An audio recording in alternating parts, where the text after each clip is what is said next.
Bienvenue sur le Gay Report. Monsieur le Président de la République, vous allez incessamment former le nouveau gouvernement du Sénégal. Vous avez là une excellente occasion de vous réconcilier définitivement avec tous les Sénégalais. Ainsi, vous ne décevrez pas ceux qui vous aiment et qui croient en vous et en vos idées, ni ne renforcerez dans leur position ceux qui ne vous aiment pas. Et oui, il y a des Sénégalais qui ne partagent pas vos idées ni vos priorités, malgré la volonté que vous avez toujours affichée pour un Sénégal émergent. Malgré tout ce que vous avez déjà jugé bon d'apporter au Sénégal au cours de vos 2 mandats. Mais ainsi va le lot de tout président de la République, de tout être humain. Cependant, votre réconciliation avec tous les Sénégalais a un prix, et un prix fort, très fort même. Ce prix, comme dans les enchères, a augmenté au fil des années que vous avez passées au pouvoir, du fait de certains de vos actes et d'actes de beaucoup de vos collaborateurs. Cette possible réconciliation ne sera pas facile, car certains de vos collaborateurs ont commis au vu et au su de tous les Sénégalais des actes illégaux, indignes des personnes qui sont aux affaires dans notre pays.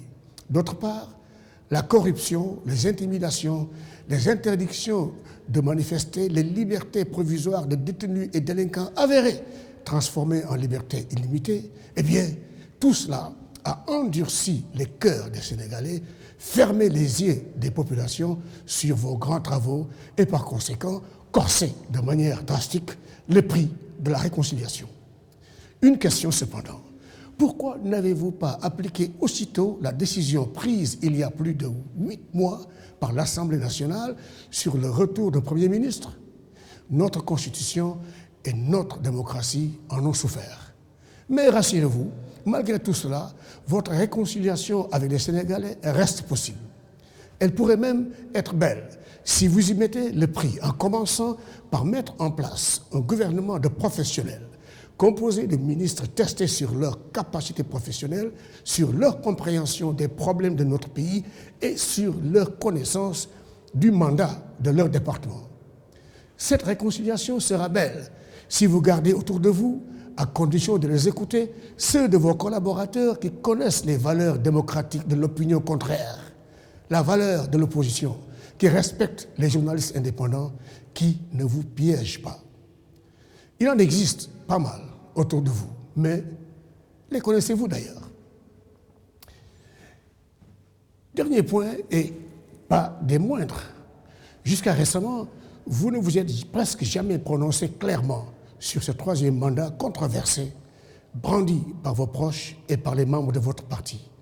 Devons-nous nous contenter du dicton selon lequel qui ne dit rien consent?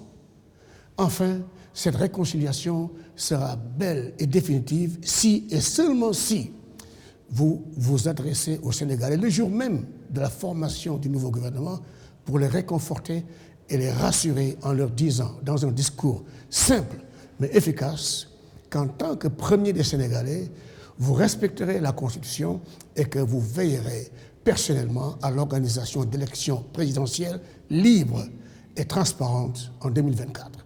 Ainsi, votre nom pourra briller dans l'histoire du Sénégal, de l'Afrique et du monde entier comme le nom du président qui a résisté à une forte influence pour éviter à son pays un choc historique.